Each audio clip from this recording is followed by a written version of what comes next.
Frog and a Stranger by Max Veldhuis. One day a stranger arrived and made a camp at the edge of the woods. It was Pig who discovered him first. Have you seen him? Asked Pig excitedly when he met Duck and Frog. No, what's he like? Asked Duck. If you ask me, he looks like a filthy, dirty rat, Said Pig. What does he want here? You have to be careful of rats, said Duck. They are thieving a lot. How do you know? Asked Frog. Everyone knows, said Duck indignantly. But Frog wasn't so sure. He wanted to see for himself. That night, when darkness fell, he saw a red glow in the distance. Frog crept nearer. At the edge of the wood, he saw a couple of sticks with a rag draped over them, like a makeshift, untidy tent.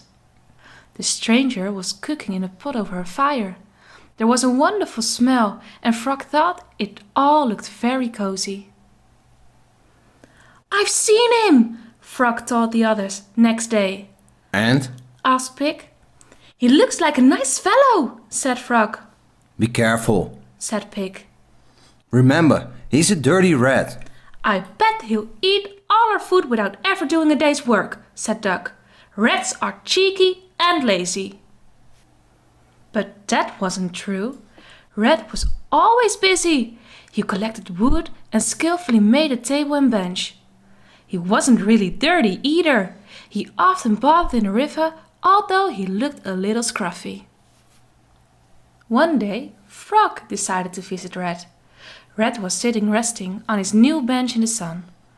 Hello, said Frog. I'm Frog. I know, said Rat. I can see that. I'm not stupid. I can read and write, and I speak 3 languages: English, French, and German. Frog was very impressed. Even Hare couldn't do that.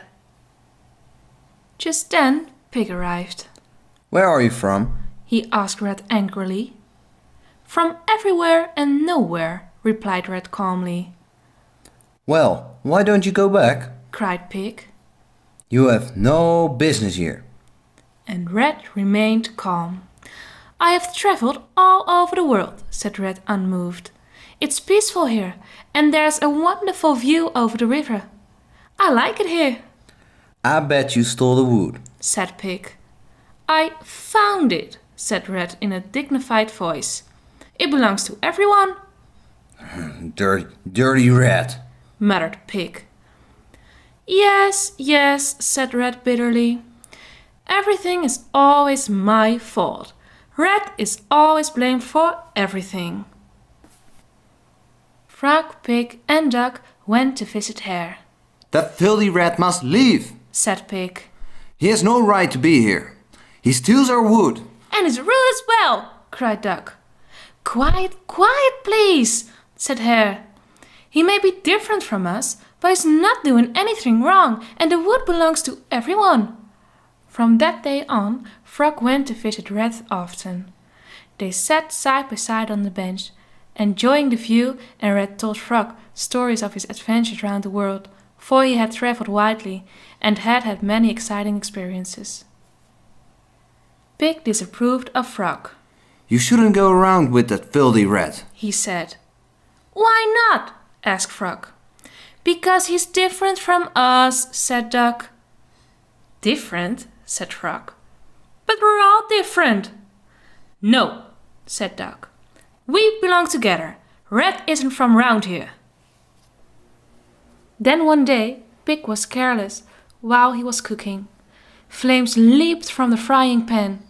Soon the fire spread and the flames were everywhere. The house was ablaze. He ran outside terrified. Help! Fire! Fire! He screamed. But Rat was already there. He hurried between the river and the house with buckets of water and fought the flames until the fire was out. The roof of Pig's house was totally destroyed. All the animals stood round in shock. Now Pig was homeless. But he needn't have worried. The next day, Rat came around with a hammer and nails. As quick as a flash, the house was repaired.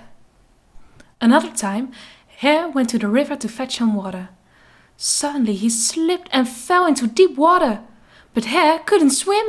"Help! Help!" he shouted loudly. It was Red who heard the shouts at once and dived straight into the water. Quickly he rescued Hare and brought him to a safe, dry bank. Everyone now agreed that Red could stay.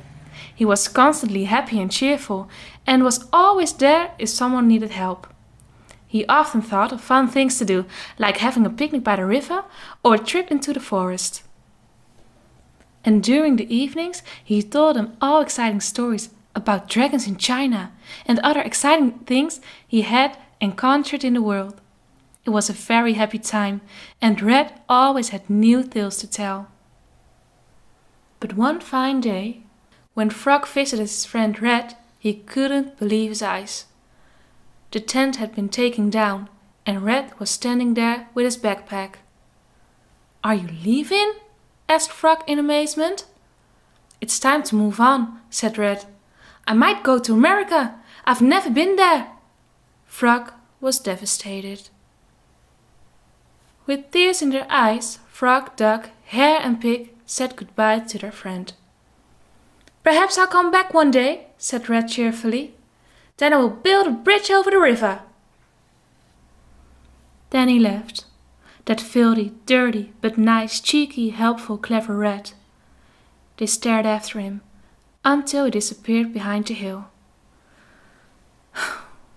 "We'll miss him," said Hare with a sigh. Yes, Red left an empty space behind.